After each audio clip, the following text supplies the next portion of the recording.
Baik, selamat siang semuanya. Assalamualaikum warahmatullahi wabarakatuh. Waalaikumsalam warahmatullahi wabarakatuh. Ya, baik. Untuk pertemuan kedua ini kita akan membahas tentang penerapan farmasi klinik ya. Sebelumnya mari kita awali dengan berdoa terlebih dahulu. Berdoa kita mulai. Oke, cukup ya. Izin share ya.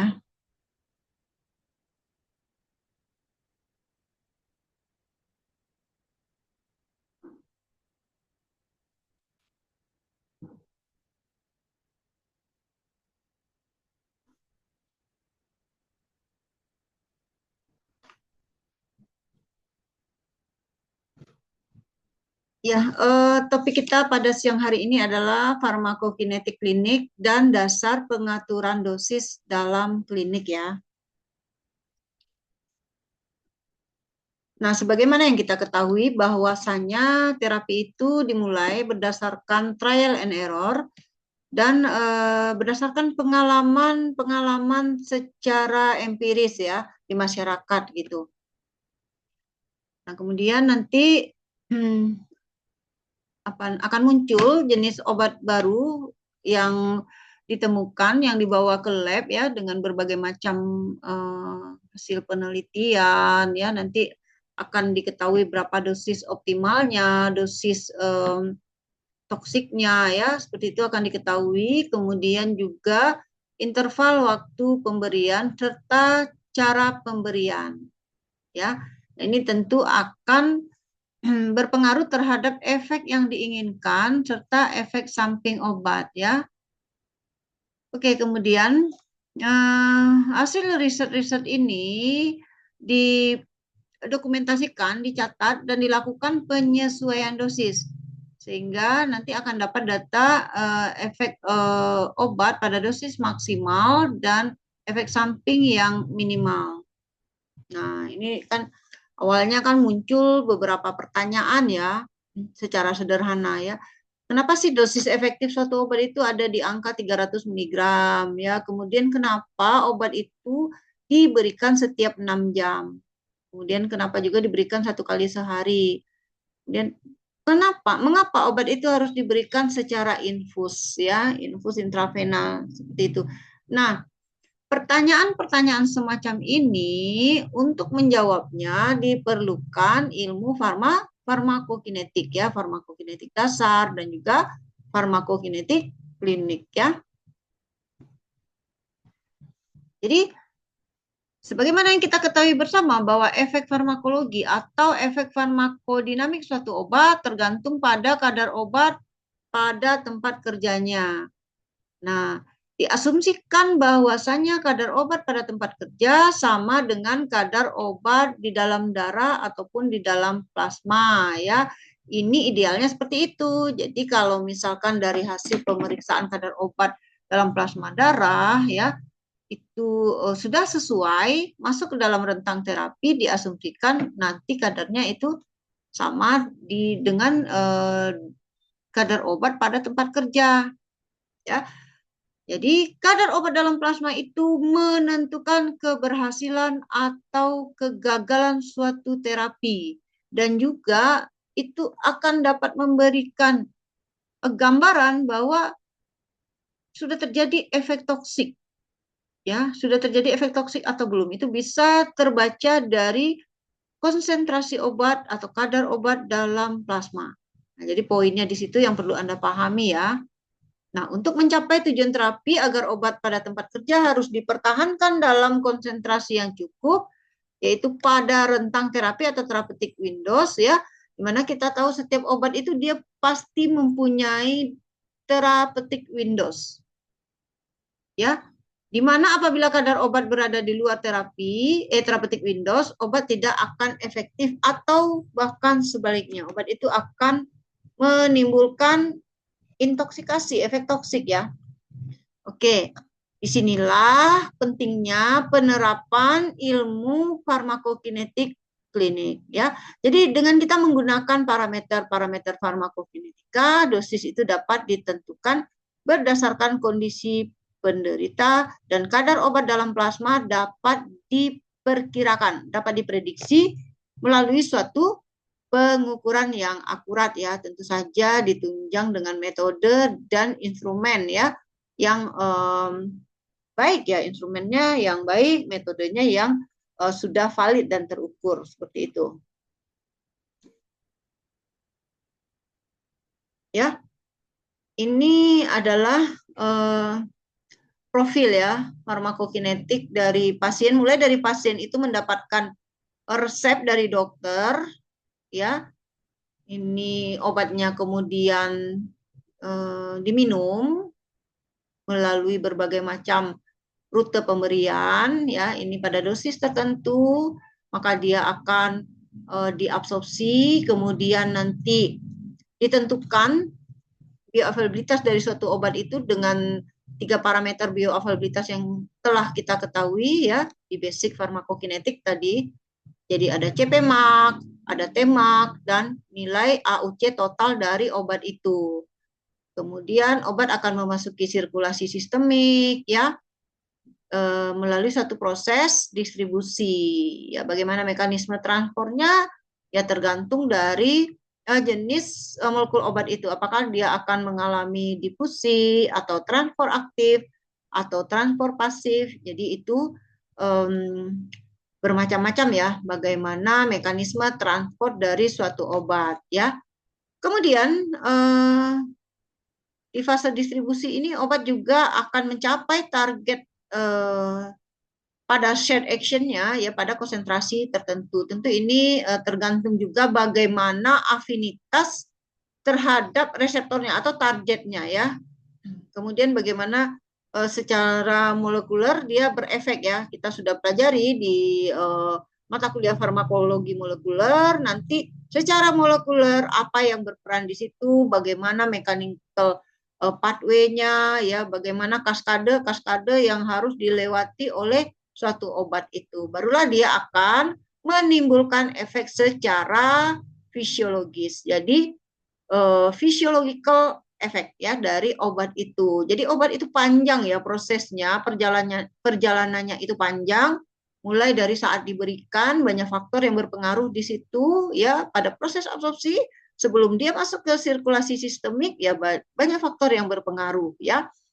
Kemudian masuk ke dalam darah diukur bioavailabilitasnya apakah dia ekivalen dengan obat-obat yang sudah beredar di pasaran. Artinya kalau dia ekivalen bisa diprediksikan bahwa efeknya akan setara ya. Kalau berefek maka tujuan terapi itu akan tercapai dan pasien itu akan sembuh ya biasanya ya atau terkontrol ya penyakitnya, tentu tergantung kepada penyakitnya ya.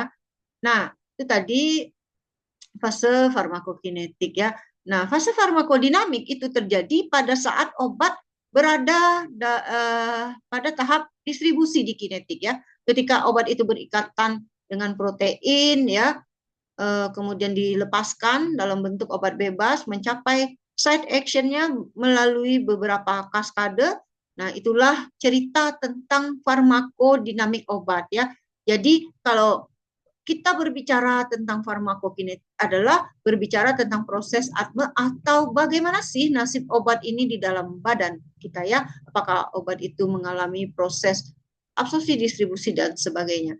Kalau berbicara tentang konsep farmakodinamik, tentu ini berbicara tentang bagaimana efek dari obat itu sendiri, pengaruh obat terhadap tubuh. Kalau kinetik, pengaruh tubuh terhadap obat. Dinamik, pengaruh obat terhadap tubuh. Ya, efek apa yang diberikan oleh obat itu terhadap tubuh ya, tentu ada efek terapi, efek samping, dan efek toksik. Nah, inilah yang akan kita pelajari. Jadi suatu obat itu secara komprehensif kita harus tahu bagaimana profil PK dan PD dari suatu obat, PKPD, farmakokinetik dan farmakodinamik dari suatu obat ya. Oke. Nah, ini tadi dosis yang diresepkan oleh dokter, compounding dan dispensing, kemudian juga nanti kepatuhan dari penderita yang kita pelajari ya di berbagai macam mata kuliah termasuk farmasi klinis ya, kepatuhan dari penderita ini ya. penderita ini, berapa dosis yang diminum, apakah dia nanti minum obat itu sesuai dengan dosis yang diberikan, interval waktu yang sudah ditetapkan, diinformasikan oleh apoteker, karena hal ini akan mempengaruhi absorpsi, distribusi, metabolisme, dan ekresi. Nah, setelah mencapai tempat kerja, maka ini akan berpengaruh juga akan dipengaruhi juga oleh bagaimana kondisi fisiologis dari pasien, kemudian adanya penyakit lain kaitannya dengan kondisi patologik dari pasien, kemudian genetik faktor, kemudian apabila obat itu diberikan bersamaan dengan obat lain, ya bisa 2 atau 3 atau bahkan polifarmasi ya. Nah, di sini apakah sudah terjadi interaksi obat? Karena interaksi obat ini juga bisa terjadi di semua tahap di fase farmakokinetik ya. Ini tentu akan mempengaruhi kadar obat di side action-nya ya. Oke, kemudian masuk dinamik, faktor-faktor yang berpengaruh di sini adalah interaksi obat reseptor, kemudian keadaan fungsional dari jaringan, mekanisme homeostatik tubuh, dan ini tentu juga akan berpengaruh apakah reseptornya itu sensitif atau tidak, sensitivitas reseptor atau jaringan. Ya, contohnya aja ya, apabila sudah terjadi resistensi insulin. Resistensi insulin itu contoh ya, pada pasien diabetes tipe 1 katakanlah. Nah, insulinnya diabetes tipe 2 terjadi apa namanya itu resistensi insulin. Di mana insulinnya itu ya cukup kadarnya, bisa jadi cukup kadarnya di dalam darah, akan tetapi reseptor dari insulin itu sendiri tidak mengenali atau kurang mengenali insulin. Ya, dia kurang mengenali. Nah, sehingga artinya apa? Terjadi di sini resistensi insulin. Sensitivitas dari reseptor insulin itu rendah. Jadi banyak sekali faktor yang berpengaruh ya. Makanya sering kita dengar bahwasanya respon dari pasien itu beda-beda. Ada yang mengatakan saya apa namanya kok nggak sembuh ya dengan obat ini. Kalau saya cocoknya pakai ini gitu kan. Padahal itu sama ya, sama juga dosisnya sama. Tapi kenapa responnya berbeda-beda terhadap pasien yang berbeda? Ya banyak faktor ya, itu tadi ya. Ini intensitas efek farmakologi itu tadi saya jelaskan bagaimana respon penderita yang berbeda-beda karena tubuh setiap orang itu antara satu dengan yang lain tubuh pasien itu nggak bisa disamakan ya. Oleh karenanya di farmasi klinis nggak boleh ya kalau misalkan untuk obat misalnya dalam satu keluarga ada obat ya obat yang khusus untuk satu orang itu nanti digunakan oleh orang lain kecuali obat-obat OTC. Kalau obat-obat OTC itu mungkin bisa ya, misalkan obat diareka atau obat penurun panas, PCT itu mungkin bisa. Tapi kalau kaitannya dengan obat-obat untuk penyakit kronis atau penyakit-penyakit yang spesifik itu enggak bisa digunakan oleh anggota keluarga lain meskipun apa untuk mereka satu famili ya mungkin secara faktor genetik itu hampir mirip ya tapi nggak bisa ya seperti itu karena selain faktor genetik juga ada faktor lain yang berpengaruh terhadap respon penderita ini ya. Jadi intensitas efek farmakologi ini banyak hal yang mempengaruhinya ya. Nah, ini kita lihat ya profil kinetik berbagai dosis ya. Ini obat yang diberikan ke pasien mengalami asma, bagaimana profilnya ya. Nah, ini dia contohnya ya. Pada dosis besar bagaimana? Ini adalah rentang terapi. Kalau Anda lihat ini ada garis horizontal ya. Jadi selain sumbu X ada 2 garis horizontal di atasnya. Itu adalah therapeutic windows. Therapeutic windows atau rentang terapi itu batas antara kadar efektif minimal dengan kadar toksik minimal. Nah, coba kita lihat ya. Suatu obat yang diberikan pada dosis kecil, maka dia tidak mencapai kadar efektif minimal subterapeutik ya. Jadi kalau kita kembali lihat itu apa ini namanya DRP ya, tabel DRP, drug related problem. Nah, itu kan ada beberapa permasalahan terkait obat ya. Salah satunya adalah dosis subterapi ya. dosis subterapi, dosisnya itu terlalu kecil sehingga obat itu nggak akan efektif. Artinya apa? Pasien enggak sembuh, pasien itu enggak sembuh, ya. Nah, kemudian yang kedua, yang grafiknya itu berwarna biru itu adalah dosis normal ya, dosis normal. Jadi dia mencapai rentang terapi masuk ya, dia berefek. Efek samping ada, mungkin ada. Jadi efek samping itu adalah efek yang ditimbulkan pada dosis pemberian yang normal. Misalkan CTM pada dosis normal dia akan menyebabkan rasa kantuk, memberikan efek sedasi, itu efek sampingnya ya. Kalau efek toksik adalah di luar dosis normal ya, di atas dosis maksimum biasanya. Oke, nah yang merah ini adalah warning ya. Jadi jangan sampai merah ini ya, jangan sampai merah ini ya.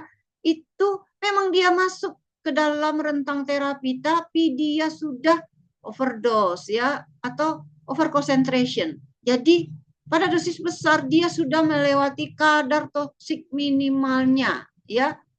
Jadi jangan sampai nanti lethal dose. Nah, ini berbahaya. Kalau sudah lewat kadar toksik minimal, tentu nanti ya yang dialami, yang dirasakan oleh pasien tentu nanti gejala toksisitas seperti misalkan jantungnya berdebar-debar kah ya, atau dia kejang-kejang ya. Syukur-syukur bisa teratasi dengan baik ya di rumah sakit. Nah, kalau enggak kan itu bahaya.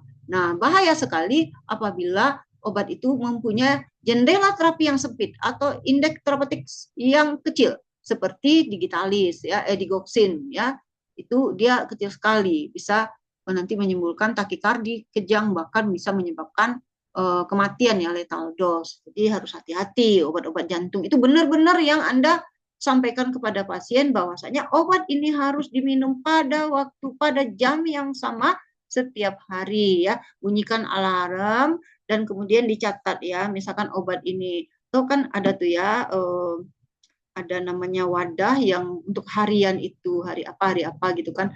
Nah, jadi jelas itu terutama untuk obat-obat yang ini terapinya itu kecil sekali ya, seperti obat-obat jantung, obat diabetes misalkan. Kalau obat diabetes sih enggak ya, tapi itu kan bahaya juga, bisa menyebabkan terjadinya shock hipoglikemi pada obat-obat yang mekanisme kerjanya adalah insulin sekretagok yang meningkatkan sekresi dari insulin, itu bisa menyebabkan shock hipoglikemi dan insulin sendiri juga ya.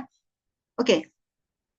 Nah, ini tadi faktor yang berpengaruh di sistem asma adalah usia, gender, kehamilan, etnik, berpengaruh, genetik, penyakit, obesitas, polimorfisme, interaksi obat. Nah, ya, ini nanti kalau terkait dengan polimorfisme dari gen ya pada suatu individu atau pada suatu ras nanti akan dikaji di pertemuan yang membahas tentang individual medicine ya, individual medicine gitu. Jadi itu ya. Nah, ini adalah obat-obat yang bioavailability-nya rendah karena obat tersebut mengalami first fast metabolisme atau first fast hepatic elimination ya. Jadi ini rendah ya, kayak aspirin, desipramin, hidralazin ya. Nah, ini kalau Anda lihat ada nitrogliserin dan lain sebagainya. Propanolol juga termasuk di sini. Artinya adalah bahwa secara farmakokinetik dibutuhkan dosis yang lebih besar atau pemakaian cara lain seperti intramuskuler atau diberikan secara sublingual. Misalkan nitrogliserin. Nitrogliserin adalah agen vasodilator yang digunakan untuk penata laksanaan angina pectoris ya, angina pectoris yang ditaruh sublingual di bawah lidah ya.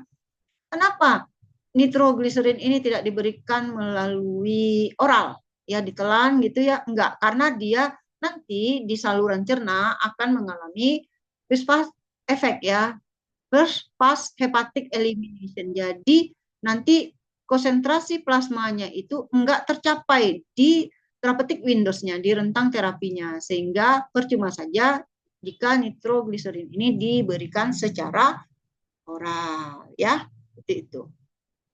Nah, kita lihat apa sih pentingnya farmakokinetik klinik ini ya.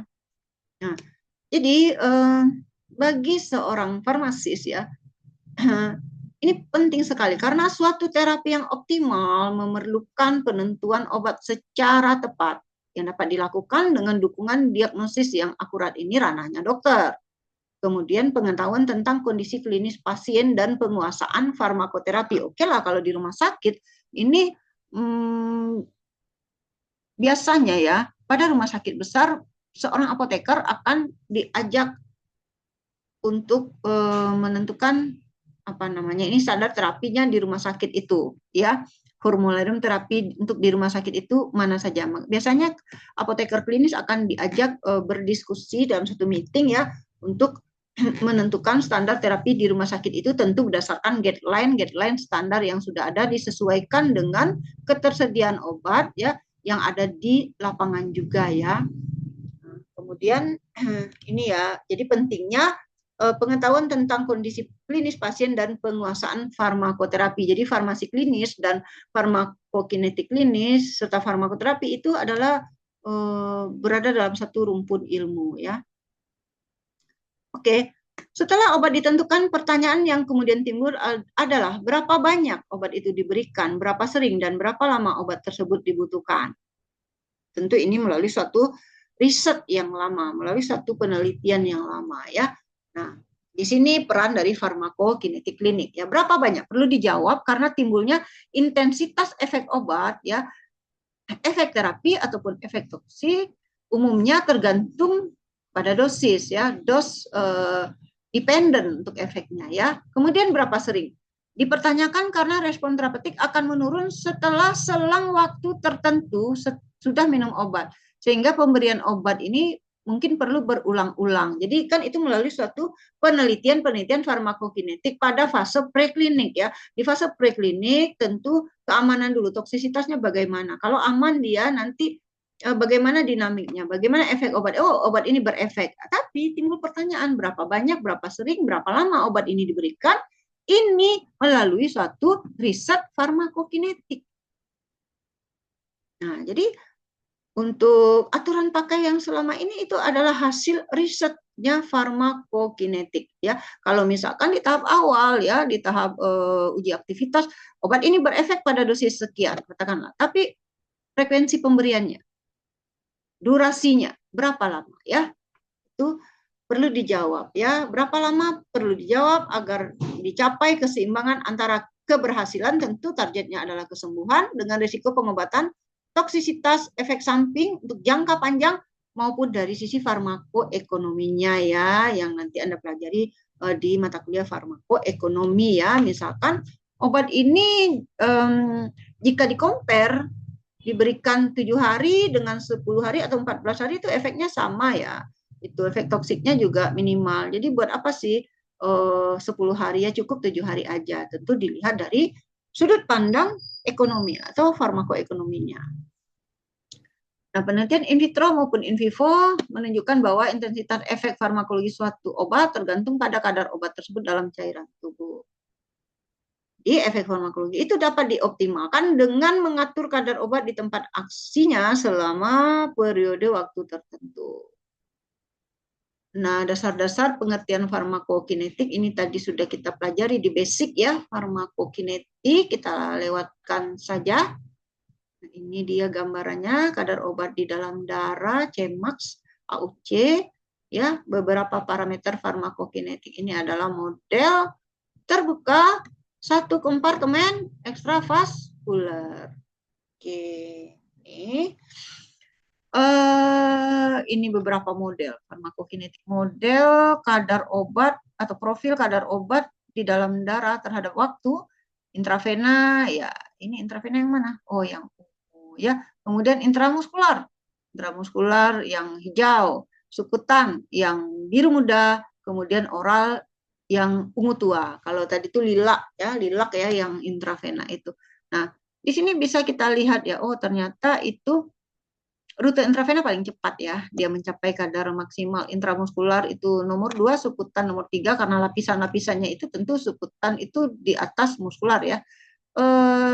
Oral perjalanannya panjang, jadi Anda bisa lihat ya, mana yang efeknya dirasakan cepat oleh pasien, tapi dia tetap aman ya, tetap aman pada rentang terapinya.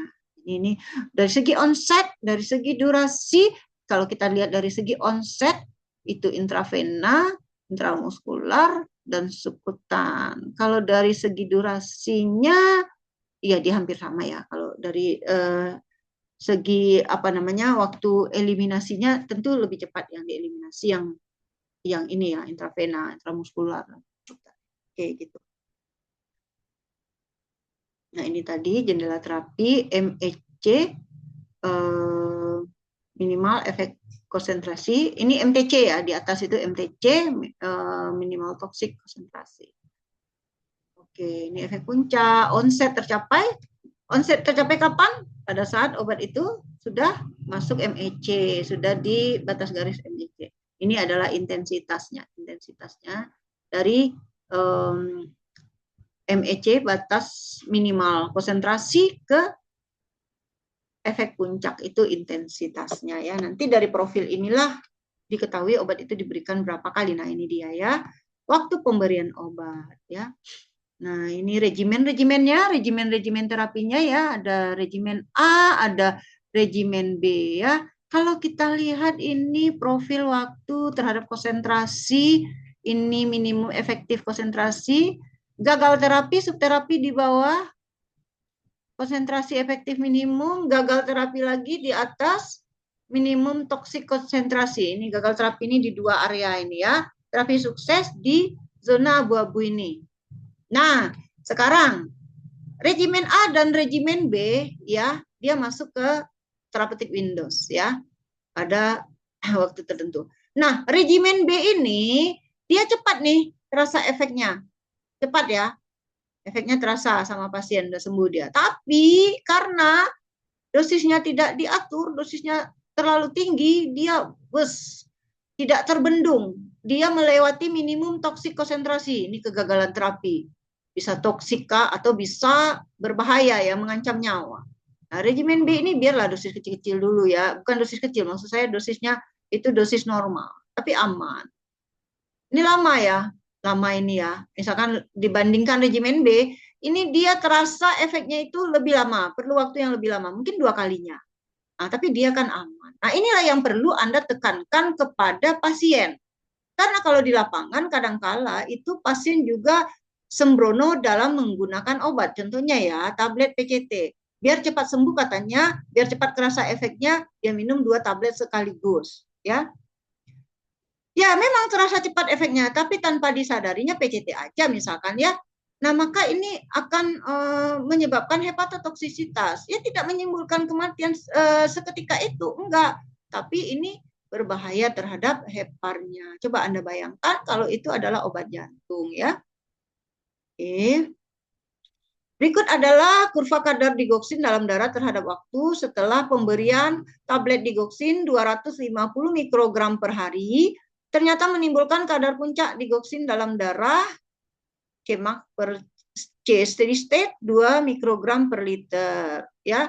Nah, ini kita lihat ya, kalau diberikan tablet digoksin 250 mikrogram per hari, ini dia mencapai batas KTM, tapi belum toksik. Sudah mencapai borderline-nya ya, batas atasnya ini, KTM-nya 2 mikrogram per liter ya. Nah, pada pasien lanjut usia gagal jantung ini ya, ini adalah contoh profil farmakokinetiknya. Namun jika pasien tersebut diberikan tablet digoksin 312,5 mikrogram per hari, sudah bisa dipastikan atau diperkirakan nilai Cmax dan C steady state-nya akan melebihi nilai KTM, sehingga tidak tercapai. Ini sebetulnya tercapai hasil terapi yang diharapkan, tetapi pasien sudah intoksikasi ya. Kita tahu bahwa intoksikasi dari digoksin itu bisa menyebabkan takikardi hebat karena dia merupakan agen inotropik positif yang meningkatkan kekuatan kontraksi denyut jantung dan dia mempunyai efek kronotropik positif ya, jadi meningkatkan frekuensi denyut jantung. Apa yang terjadi? Yang terjadi adalah takikardi atau aritmia hebat ya, karena sudah mencapai KTM. Tentu saja di lapangan pasien ini akan sangat gelisah sekali, rakus sekali, pucat sekali wajahnya ya. Nah, oleh karenanya kalau udah Anda menjumpai kasus seperti ini, ketika pasien itu diberikan digoxin ya, nah ini mungkin terkait dengan aturan pakai juga. Katakanlah tablet digoxinnya 250 mikrogram per hari. Harusnya kan digunakan pada interval 24 jam. Misalkan dia minum jam 10 pagi, besoknya jam 10 pagi. Nah, kadang pasien hanya ingat pagi doang. Pokoknya saya minum obat ini pagi. Ya, rentang pagi itu dari jam 6 pagi sampai jam 10 pagi, masih kategori pagi ya. Kemudian hari ini dia minum jam 10, besok dia minum jam 7 pagi. Artinya kalau kita lihat profilnya ya, ini kan dia masih ada, ditambah lagi dosis ya dari luar, tambah lagi dosis baru. Akibatnya nanti terjadi apa ya? Penjumlahan dari kadar obat dalam darah ini masih ada, dia belum turun, belum di bawah KEM, masih ada, ditambah lagi sehingga ini nanti kurvanya naik. Ya, kurvanya double naik, dia naik lewat KTM. Jadi tidak hanya dosis yang berpengaruh, tapi juga interval waktu harus benar-benar kita perhatikan untuk semua obat lah ya. Itu untuk semua obat, tidak hanya untuk obat dengan indeks terapi yang kecil, tapi betul-betul menjadi concern pada obat dengan indeks terapi yang kecil atau therapeutic windows yang sempit ya. Oke, ini dia kisah terapi obat merupakan dikatakan di sini nilai KEM, konsentrasi efektif minimal, atau kalau antibiotika konsentrasi hambat minimal, dan KTM konsentrasi toksik minimal dapat bervariasi antar pasien sehingga dosis obat perlu disesuaikan secara individual. Harusnya begitu ya, harusnya begitu. Tapi ini ya secara teknis memerlukan effort yang tidak mudah. Karena apa? Untuk dapat profil ini harus dilakukan pengambilan sampel darah, cuplikan ya. Darah dicuplik dari pasien, kemudian diukur kadar atau konsentrasi obatnya di dalam plasma darah dalam satu proses terapeutik drug monitoring. Tidak semua rumah sakit ya, hanya sebagian kecil rumah sakit yang melakukan ini, dan itu pun hanya untuk kasus-kasus yang berat ya, case-nya yang berat gitu, yang perlu monitoring. Karena biayanya juga cukup mahal ya, dan saya yakin TDM ini tidak di-cover ya, tidak di-cover BPJS kalau untuk TDM ini untuk semua penyakit ya. Oke. Jadi Anda mendapatkan gambaran, ini ada lagi contoh ya. Ini contoh, nah ini adalah adjustment dose, pengaturan dosis. Ya, kalau kita berbicara adjustment dose, tentu kita berbicara dua faktor saja, yaitu yang pertama dua variabel. Yang pertama adalah dosis, yang kedua adalah interval. Dosis dan interval adjustment dose. Ya, penyesuaian dosis. Oke. Coba kita lihat bagaimana profil dari farmakokinetik dari suatu obat ini ya. Yang hijau adalah dosis 500 mg diberikan 2 kali sehari. Ya. Kemudian yang merah 1000 mg 1 kali sehari, dan yang biru 2000 mg ya, itu diberikan itu enggak 1 kali sehari, selang 2 hari sekali. Nah, alternate days, sehari pakai, sehari enggak ya. Nah, kalau kita lihat ya, kalau orang yang basic farmakokinetiknya itu tidak mumpuni, maka dia nggak punya basic farmakokinetik, maka itu dia jumlahkan seperti penjumlahan matematika sederhana ya. Misalkan, ngapain minum obat ini 2 kali sehari? Ya udah, sehari berapa? 1000 mg, ya udah 1 kali aja, repot banget ya, 2 tablet sekali telan gitu. Atau misalkan hari ini saya telan 4 tablet, ya hari Rabu, besok Jumat ditelan lagi 4 tablet, kan ya sama katanya, gitu kan? Iya, minum obat bukan menggunakan model akumulasi, totally penjumlahan, ya, total amount, enggak begitu. Jadi bisa kita lihat ya, ini adalah target konsentrasi. Anda bisa lihat ini. Nah, kenapa ini ya? Nah, yang hijau inilah ya, yang hijau ini target konsentrasinya. Anda lihat tuh bagaimana profil yang 2000 miligram selang hari itu ya. Sehari diminum sehari enggak. Ini melonjak tajam, menurun lagi. Ini plateu ya. Nah, ini palungnya terlalu ke bawah ya. Kemudian ini juga Anda lihat itu ya. Cuman kan ini kan istilahnya kalau lihat dari profilnya nih 3 peak ya, 3 peak gitu kan. Kalau yang hijau ini, yang merah ini berapa peak ini? 6 peak. Kalau yang hijau ini berapa peak ini? Oh, 12 peak ya. Jadi kan memang itu. Jadi harusnya kan 12 peak ini. Nah, paham Anda ya sekarang kenapa itu harus pada jam yang sama pada dosis yang sesuai. Oke. Itu tadi untuk parameter-parameter farmakokinetik ya sebagaimana yang sudah kita pelajari di mata kuliah sebelumnya ada tetapan kecepatan absorpsi Ka, kadar puncak Cmax, Tmax, tetapan kecepatan eliminasi, waktu paruh eliminasi dan area under kurva. Oke. Nah, ini nanti kan bisa Anda baca sendiri tetapan kecepatan absorpsi itu menggambarkan apa. Oke.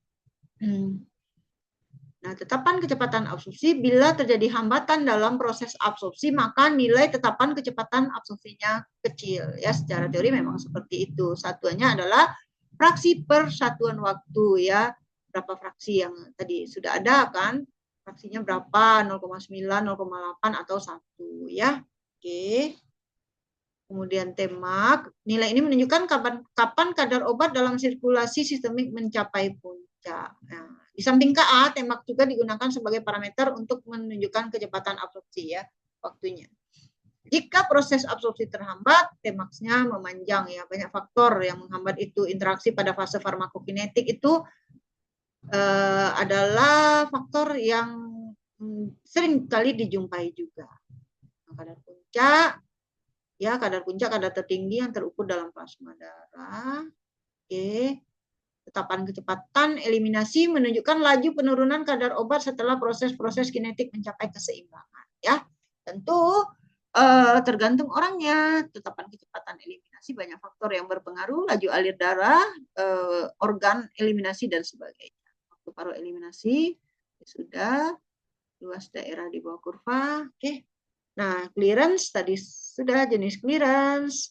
Jenis clearance yang berasal dari kerja hepar sebagai organ metabolisme dan ginjal. Jadi clearance tubuh total itu merupakan penjumlahan dari clearance hepatik, clearance renalis dan clearance lainnya. Ya clearance di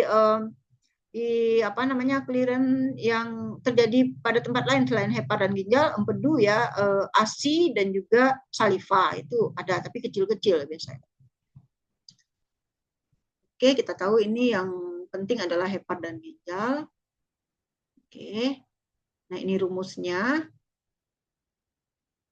Bagaimana menghitung clearance hepar dan clearance ginjal? Clearance yang disebabkan oleh ginjal dapat secara mudah dihitung, yaitu dengan mengukur kadar obat dalam urin dalam periode waktu tertentu, misalkan selama 2 jam. Nah, dibandingkan terhadap kadar obat dalam darah pada pertengahan periode tersebut. Nah, ini contohnya. Dan kita mudah aja ya, sekarang ini ada aplikasi ya, aplikasi kalkulator clearance dengan menggunakan pengukuran clearance kreatinin metode Cockcroft Gold ya. Itu ada banyak sekali aplikasi itu. Nah, kalau clearance hepar juga ada ya. Jadi di sini nanti menggunakan rasio ekstraksi hepatik. Nah, sebetulnya ada chapter tersendiri pada materi saya yang membahas detail tentang konsep clearance ini, terutama untuk clearance hepatik ya.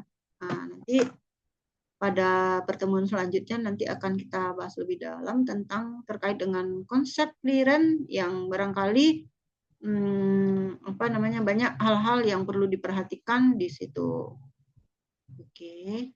Farmakokinetik berulang, efek obat umumnya tergantung pada kadarnya dalam sirkulasi sistemik. Nah, ini yang berulang ya. Artinya pemberian berulang ya, bukan single dose. Nah, ini profilnya diperhatikan. Nah, Anda lihat ya, ini AUC dosis tunggal 1 kali pemakaian. Oke, ini adalah single dose, kemudian berulang. Oke, berulang.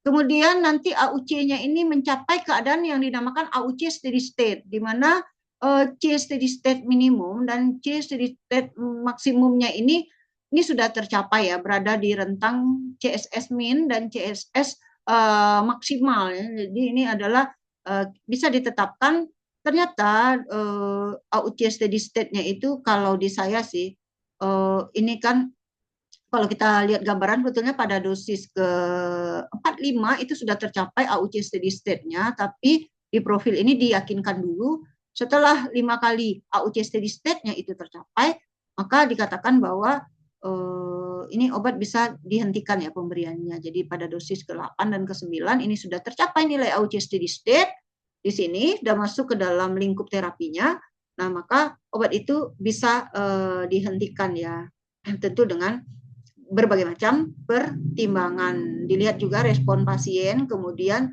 diukur vital sign dan hasil lab dan segala macamnya, tentu saja ya, tergantung dari jenis obat yang diberikan. Oke, chloramphenicol. Oke, saya kira itu ya. Ini profil juga ya, berdasarkan hari, pagi, setiap pagi ini ajak ya, pemberian itu ajak, jadi dia profil farmakokinetiknya konstan. Nah, idealnya adalah seperti itu. Jadi Anda paham bahwa ternyata aplikasi klinis dari farmakokinetik itu kita tunjukkan ya, kita tunjukkan dengan bukti-bukti, dengan konsep-konsep basicnya farmakokinetik. Seperti inilah aplikasinya. Kenapa begini? Ya pertanyaan pertama tadi, kenapa harus 300 mg misalkan? Kenapa harus 3 kali sehari? Kenapa di pagi hari dan segala macam? Kenapa antibiotik ini harus digunakan selama 5 hari? Dan kenapa misalkan untuk penata laksanaan peptic ulcer disease H. pylori yang disebabkan oleh H. pylori itu 14 hari penggunaan antibiotiknya ya. Nah, dari data inilah ya. Jadi Anda tahu ya.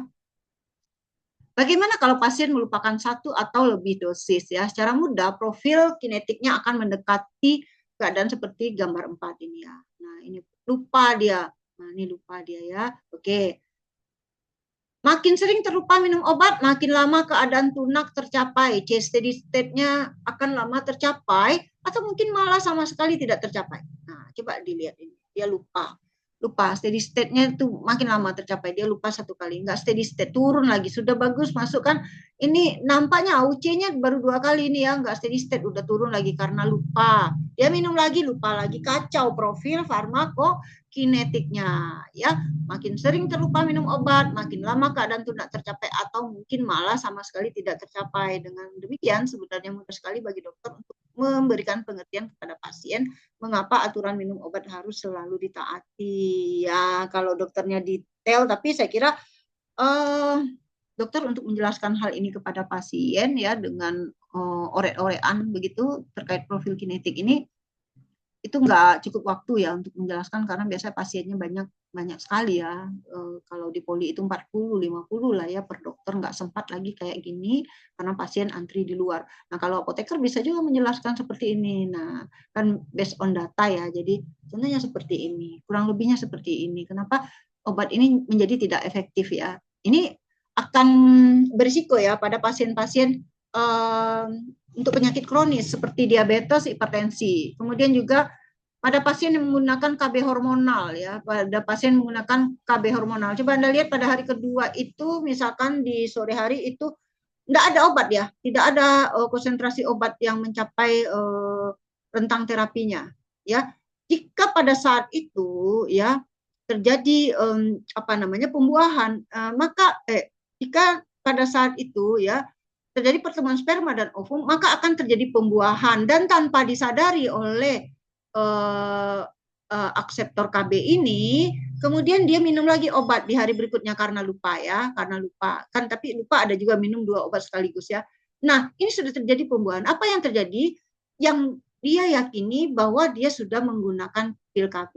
Kalau apotekernya atau bidannya tidak memberikan informasi dan edukasi yang betul-betul akurat, maka hal ini akan terjadi. Apa yang terjadi? Dia tanpa disadari sudah hamil tapi tetap menggunakan obat KB. Apa yang terjadi? Apakah bisa terjadi cacat bawaan pada janin, kemungkinan itu bisa saja terjadi. Setelah 1 bulan baru dia sadar mungkin ada gejala mual muntah, 1 bulan 2 bulan dites pack itu hamil. Padahal selama 2 bulan itu dia juga sudah mengkonsumsi KB karena kelupaan. Jadi akhirnya bisa jadi cacat lahir ya. Nah, ini harus hati-hati. Jadi peran kita sebagai apoteker, sebagai farmasi klinis itu ya itu sangat penting sebetulnya asal kita melakukan pekerjaan kita secara profesional ya, benar-benar sungguh-sungguh. Tentu untuk bisa melakukan pekerjaan secara sungguh-sungguh itu mempunyai pengetahuan yang cukup mumpuni, basic-basicnya itu harus kuat. Nah, jadi nggak asal kenapa, nanti ditanya kenapa kok begitu. Anda jelaskanlah dari POV-nya farmakokinetik klinis seperti ini, gitu. Ya, jadi kepercayaan masyarakat ataupun rekan kerja ataupun dari profesi lain kepada kita itu mereka itu kepercayaannya itu ada ya. Oh iya dia punya basic seperti itu. Bisa dipahami dan bisa diterima secara logis ya. Oke, saya kira itu ya. Untuk selanjutnya nanti untuk apa ini saya kira untuk pertemuan farmakokinetik klinis ini kita cukupkan ya karena udah posisi sudah jam 12.10 ya. Saya kira itu dulu. Terima kasih atas atensi Anda. Wabillahi taufiq wal hidayah. Assalamualaikum warahmatullahi wabarakatuh. Waalaikumsalam warahmatullahi wabarakatuh. Terima kasih ya, Bu. Ya, sama-sama.